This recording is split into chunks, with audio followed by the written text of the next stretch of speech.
This is the essay, The Emptiness of Existence, by Arthur Schopenhauer. This emptiness finds its expression in the whole form of existence, in the infiniteness of time and space, as opposed to the finiteness of the individual in both, in the flitting present as the only manner of real existence, in the dependence and relativity of all things, in constantly becoming without being, in continually wishing without being satisfied, in an incessant thwarting of one's efforts, which go to make up life until victory is won. Time and the transitoriness of all things are merely the form under which the will to live, which, as the thing in itself is imperishable, has revealed to time the futility of its efforts. Time is that by which, at every moment, all things become as nothing in our hands, and thereby lose all their true value. What has been exists no more, and exists just as little as that which has never been. But everything that exists has been in the next moment. Hence, something belonging to the present, however unimportant it may be, is superior to something important belonging to the past. This is because the former is a reality, and related to the latter as something is to nothing. A man, to his astonishment, all at once becomes conscious of existing after having been in the state of non-existence for many thousands of years, when, presently again, he returns to a state of non-existence for an equally long time. This cannot possibly be true, says the heart, and even the crude mind, after giving the matter its consideration, must have some sort of presentiment of the ideality of time. This ideality of time, together with that of space, is the key to every true system of metaphysics, because it finds room for quite another order of things than is to be found in nature. This is why Kant is so great. Of every event in our life, it is only for a moment that we can say that it is. After that, we must say forever that it was. Every evening makes us poorer by a day. It would probably make us angry to see this short space of time slipping away, if we were not secretly conscious in the furthest depths of our being that the spring of eternity belongs to us, and that in it we are always able to have life renewed. Reflections of the nature of those above may, indeed, establish the belief that to enjoy the present, and to make this the purpose of one's life, is the greatest wisdom, since it is the present alone that is real, everything else being only the play of thought. But such a purpose might just as well be called the greatest folly, for that which in the next moment exists no more, and vanishes as completely as a dream, can never be worth a serious effort. Our existence is based solely on the ever-fleeting present. Essentially, therefore, it has to take the form of continual motion, without there ever being any possibility of our finding the rest after which we are always striving. It is the same as a man running downhill, who falls if he tries to stop, and it is only by his continuing to run on that he keeps on his legs. It is like a pole balanced on one's fingertips, or like a planet that would fall into the sun as soon as it stopped hurrying onwards. Hence, unrest is the type of existence. In a world like this, where there is no kind of stability, no possibility of anything lasting, but where everything is thrown into a restless whirlpool of change, where everything hurries on, flies, and is maintained in the balance by a continual advancing and moving, it is impossible to imagine happiness. It cannot dwell where, as Plato says, continual becoming and never being is all that takes place. First of all, no man is happy. He strives his whole life long after imaginary happiness, which he seldom attains, and if he does, then it is only to be disillusioned. And as a rule, he is shipwrecked in the end, and enters the harbor dismasted.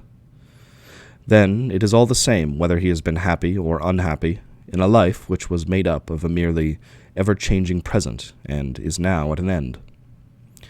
Meanwhile, it surprises one to find, both in the world of human beings and in that of the animals, that this great, manifold, and restless motion is sustained and kept going by the medium of two simple impulses, hunger and the instinct of sex, helped perhaps a little by boredom, and that these have the power to form the primum mobile of so complex a machinery, setting in motion the variegated show.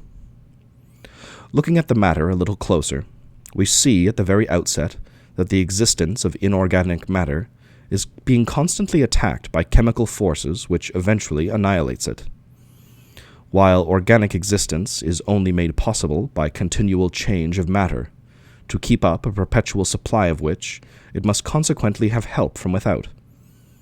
Therefore, organic life is like balancing a pole on one's hand. It must be kept in continual motion, and have a constant supply of matter of which it is continually and endlessly in need. Nevertheless, it is only by means of this organic life that consciousness is possible. Accordingly, this is a finite existence, and its antithesis would be an infinite, neither exposed to any attack from without, nor in want of help from without.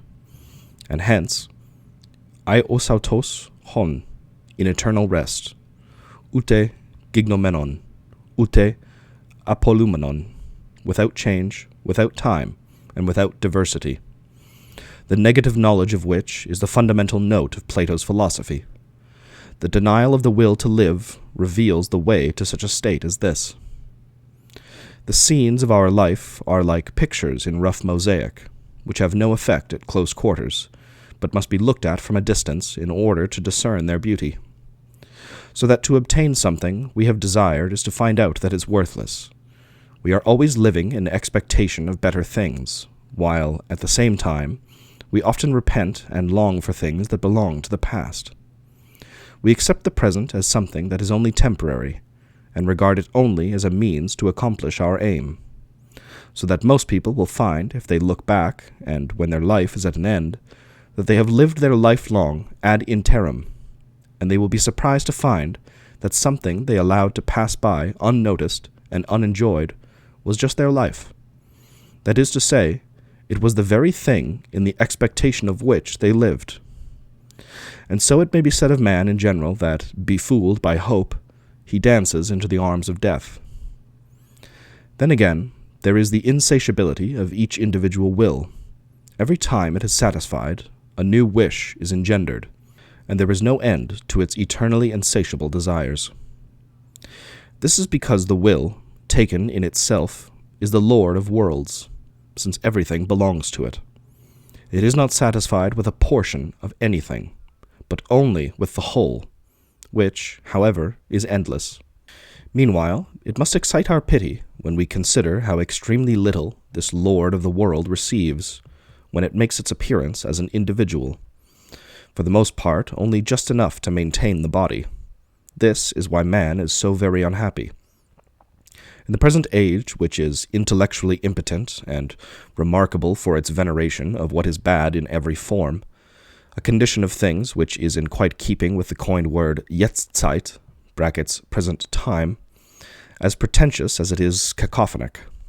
The pantheists make bold to say that life is, as they call it, an end in itself. If our existence in this world were an end in itself, it would be the most absurd end that was ever determined. Even we ourselves or anyone else might have imagined it. Life presents itself next as a task, the task, that is, of subsisting de gagner sa vie. If this is solved, then that which has been won becomes a burden, and involves the second task of its being got rid of in order to ward off boredom, which, like a bird of prey, is ready to fall upon any life that is secure from want. So that the first task is to win something, and the second, after the something has been won, to forget about it. Otherwise it becomes a burden. That human life must be a kind of mistake is sufficiently clear from the fact that man is a compound of needs, which are difficult to satisfy. Moreover, if they are satisfied, all he is granted is a state of painlessness, in which he can only give himself up to boredom. This is a precise proof that existence in itself has no value, since boredom is merely the feeling of the emptiness of life. If, for instance, life, the longing for which constitutes our very being, had in itself any positive and real value, boredom could not exist. Mere existence in itself would supply us with everything, and therefore satisfy us. But our existence would not be a joyous thing unless we were striving after something.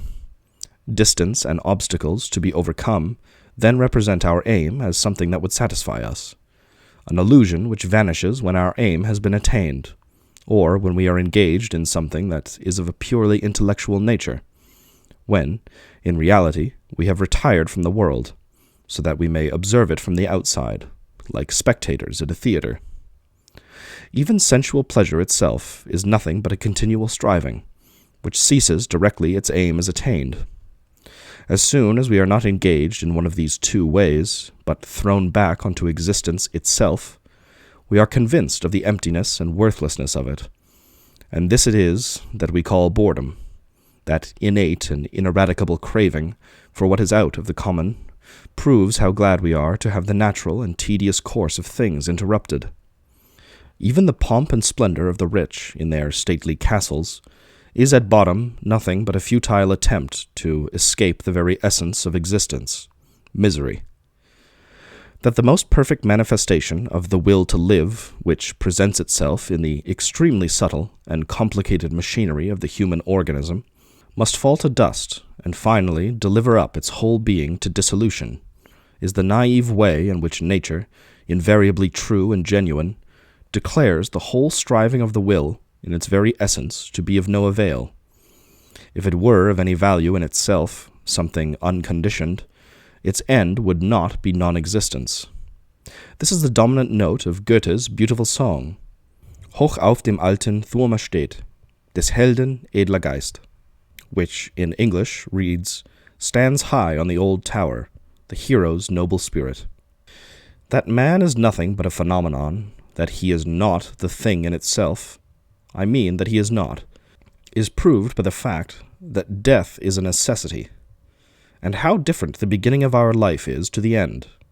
The former is made up of deluded hopes, sensual enjoyment, while the latter is pursued by bodily decay and the odor of death.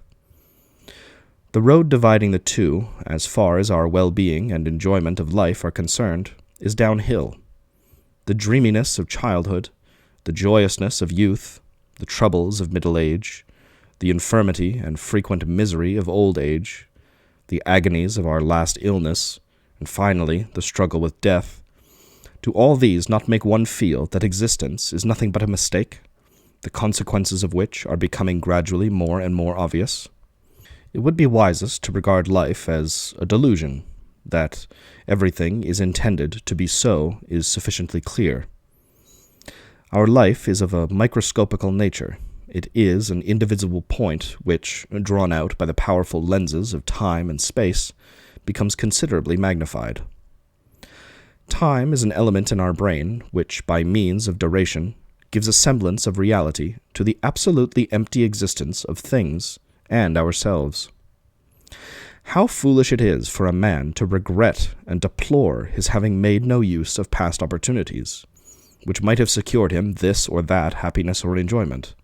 What is there left of them now? Only the ghost of a remembrance.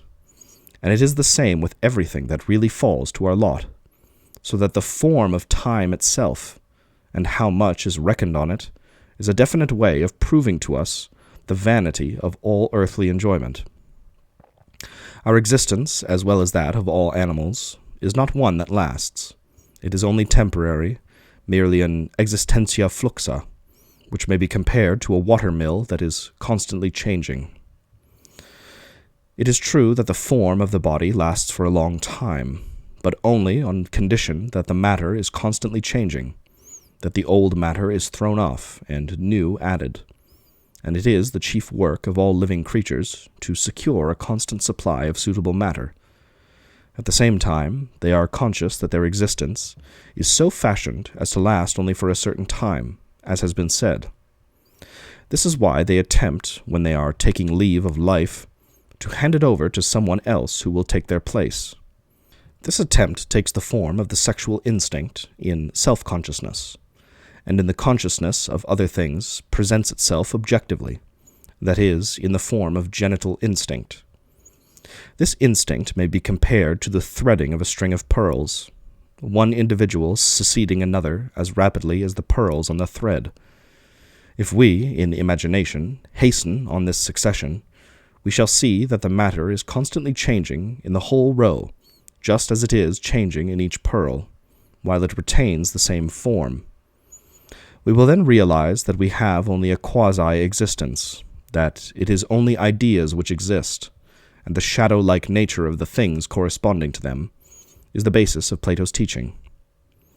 That we are nothing but phenomena as opposed to the thing in itself is confirmed, exemplified, and made clear by the fact that the conditio sine qua non of our existence is a continual flowing off and flowing to of matter which, as nourishment, is a constant need, so that we resemble such phenomena as smoke, fire, or a jet of water, all of which die out or stop directly there is no supply of matter. It may be said that the will to live presents itself in the form of pure phenomena, which ends in nothing. This nothingness, however, together with the phenomena, remain within the boundary of the will to live, and are based on it. I admit that this is somewhat obscure. If we try to get a general view of humanity at a glance, we shall see everywhere a constant fighting and mighty struggling for life and existence, that mental and bodily strength is taxed to the utmost, and opposed by threatening and actual dangers and woes of every kind. And if we consider the price that is paid for all of this, existence and life itself, it will be found that there has been an interval when existence was free from pain. An interval, however, which was immediately followed by boredom, and which in turn was quickly terminated by fresh cravings. That boredom is immediately followed by fresh needs is a fact which is also true of the cleverer order of animals, because life has no true and genuine value in itself, but is kept in motion merely through the medium of needs and illusions. As soon as there are no needs and illusions, we become conscious of the absolute barrenness and emptiness of existence. If one turns from contemplating the course of the world at large, and in particular from the ephemeral and mock existence of men as they follow each other in rapid succession, to the detail of life, how like a comedy it seems. It impresses us in the same way as a drop of water, crowded with infusoria seen through a microscope, or a little heap of cheese mites that would otherwise be invisible. Their activity and struggling with each other in such a little space amuses us greatly. And it is the same in the little span of life. Great and earnest activity produces a comic effect. No man has ever felt perfectly happy in the present. If he had, it would have intoxicated him.